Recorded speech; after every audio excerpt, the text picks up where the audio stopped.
j'avais vu, je crois que c'était une élue vert qui était impliquée dans un trafic de drogue, de très haut niveau. Enfin, c'était assez étonnant. Voilà, donc on tombe quelquefois sur des espèces de lézards, comme Ouais, ça, une ouais. faille dans le système, le rideau se soulève 5 minutes et on voit tout d'un coup tel ministre, tel homme politique, ou des gens de très haut vol en général, hein, qui sont bien trempés dans ce genre de choses. Alors ça, on l'a développé en long, en large et en travers dans l'autre bouquin que j'ai publié également, qui s'appelle, Alors, c'est si tu veux lequel? C'est l'attraper, celui-là? c'est non, juste au-dessus. Celui-là. Voilà.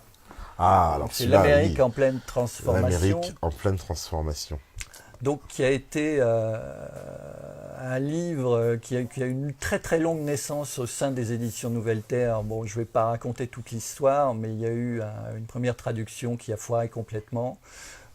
J'ai donc refusé cette traduction, ce qui m'a coûté extrêmement cher à l'époque. Donc le destin de ce livre était mal barré. Donc j'ai décidé moi-même de reprendre toute la trad et de la terminer, puisque j'avais créé en quelque sorte un vrai lien d'amitié, d'admiration finalement avec Cathy O'Brien et Mark Phillips, avec qui j'étais en rapport uniquement par email.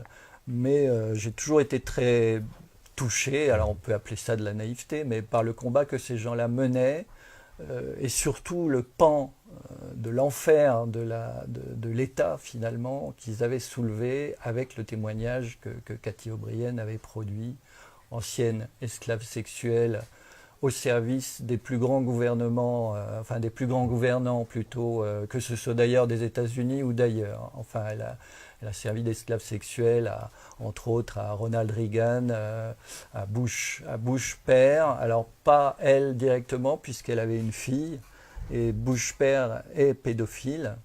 Un épouvantable pédophile, et donc sa fille, sa propre fille, servait effectivement à Bush père. Elle était sous. Elle faisait partie donc de ce qu'on appelle souvent le mind control, ce Alors programme-là. c'est toute l'histoire du mind control. Donc ça c'est vraiment un long sujet qu'il faudrait peut-être carrément redévelopper au cours d'une émission spéciale. Moi je trouve qu'il y a vraiment encore assez peu de gens qui en parlent. Il y a eu notamment, j'avais relevé ça sur le site d'Égalité et Réconciliation, un intervenant qui s'appelle Lucien Cerise, qui est assez spécialisé dans ce genre de questions, et qui a été un des premiers d'ailleurs à parler du bouquin version française, puisque certains anglophones avaient lu la version américaine, mais les anglophones étant un peu rare encore aujourd'hui, quoique ça s'améliore, je trouve que c'est très encourageant. Et donc, tout ça a permis déjà à la version française d'être évoquée devant une caméra. Et donc voilà, donc le mind control, pour reprendre ça un peu au début, je vais faire assez court. Assez court, mais c'est vrai que j'ai pas non plus des ouais. références extrêmement précises, mais enfin j'ai une idée générale de la ligne.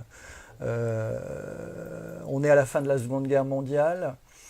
Les Américains sont face au combat face aux Russes pour choper tous les scientifiques nazis qui, eux, cherchaient désespérément, évidemment, à s'évader d'une façon ou d'une autre. Donc il y a eu ce qu'on appelle l'opération Paperclip, dont on commence à entendre parler un petit peu. C'est récent aussi, malheureusement.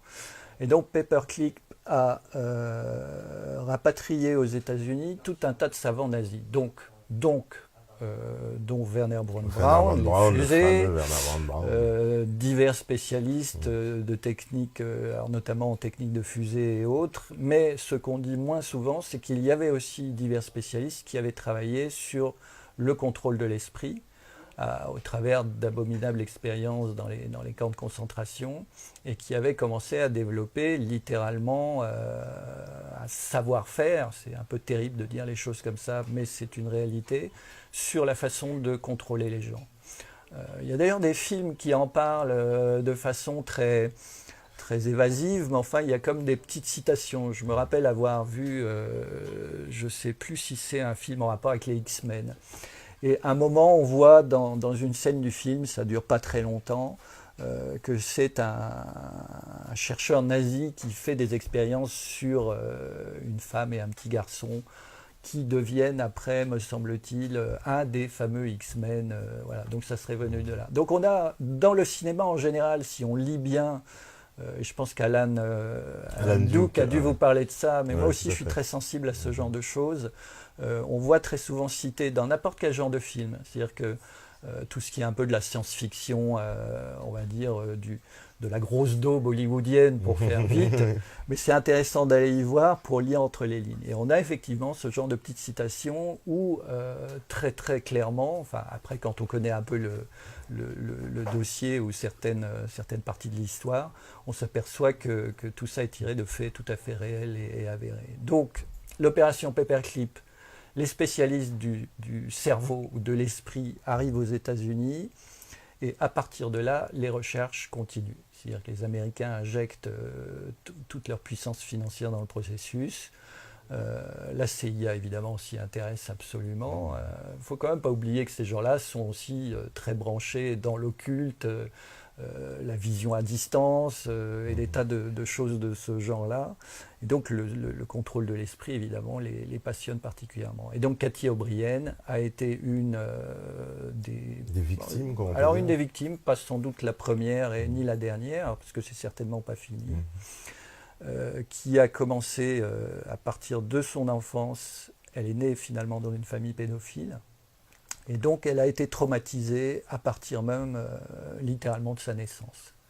La première phrase du témoignage de Cathy O'Brien, je cite de mémoire, donc c'est peut-être pas tout à fait exact, mais elle explique qu'on l'a très vite habituée à confondre le sein de sa mère et le pénis de son père au niveau de ce qu'elle avait dans la bouche.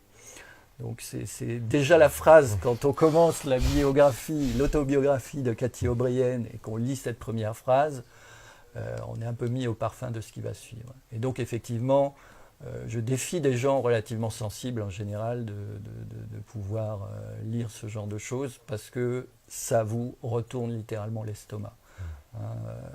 Moi j'ai traduit donc, toute l'histoire, donc quand vous traduisez, il y a un phénomène assez rigolo. Qui est d'une certaine manière, vous vous collez dans la peau de l'auteur que vous traduisez et vous pouvez saisir assez finement, peut-être même, ses émotions ou ses réactions. Donc il y a quand même des fois où j'ai dû m'arrêter de traduire à certains moments après des scènes absolument abominables parce que tu te transposes finalement. J'avais l'impression, alors ce serait exagéré de dire que je les vivais, mais en tout cas j'en avais une perception relativement fine, quoi. Donc ça, voilà, ça a été un sacré boulot de traduire ce livre. Ils m'en ont beaucoup remercié d'ailleurs, j'étais très touché. Et bon, la vérité continue, la vérité avance. C'est un bouquin, au moment où il est paru en librairie et sorti sur les étals des libraires, ça fait un flop total. C'est-à-dire que les gens ont confondu ça avec du gore, ils se disent quoi, c'est de la fiction gore, avec des trucs complètement complotistes. Et donc, à partir du moment où certains auteurs ou certains sites se sont saisis du bouquin parce qu'ils avaient déjà un peu connaissance de ce genre d'histoire, et lui ont donné quelque part sa crédibilité. Donc avec notre ami Salim Laibi qui en a parlé pendant 20 secondes magnifiquement, mais j'ai un copain qui m'a envoyé le lien et j'ai dit bon lui il a compris de quoi il s'agissait, parce qu'il dit effectivement, quand on lit ce genre de bouquin, on s'aperçoit que c'est gravissime. On parlait tout à l'heure dans une conversation, on parlait de choses de l'ordre de l'occulte, on parlait du nazisme notamment, qui sans son substrat occulte est absolument inexplicable à mon avis, enfin totalement explicable. Et on s'aperçoit que c'est du même ordre quand on voit que... alors vous avez des scènes où sont décrites notamment des gens comme Dick Cheney, qui sont des types absolument abominables, qui se dopent. Enfin, on a l'impression de voir des mafieux.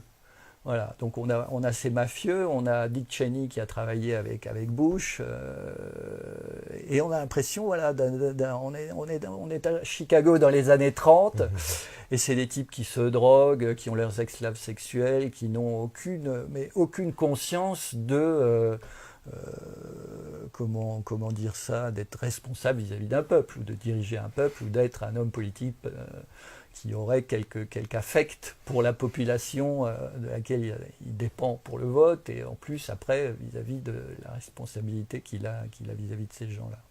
Ah, voilà, donc ça c'était une sacrée aventure. Et on voit que le livre maintenant commence à se vendre un peu. Je pense que Salim Laibi a donné vraiment le bon coup de, le bon coup de Un pouce. bon coup de pouce, bah nous Hein, aussi on va lui donner un coup que de pouce. Alors. Lucia Cerise avait déjà commencé. Mais voilà, bon, je suis pas toujours d'accord avec Salim Laibi. Voilà, mais je lui reconnais qu'il a compris ce livre-là et pour moi c'est fondamental. Complètement fondamental. Alors,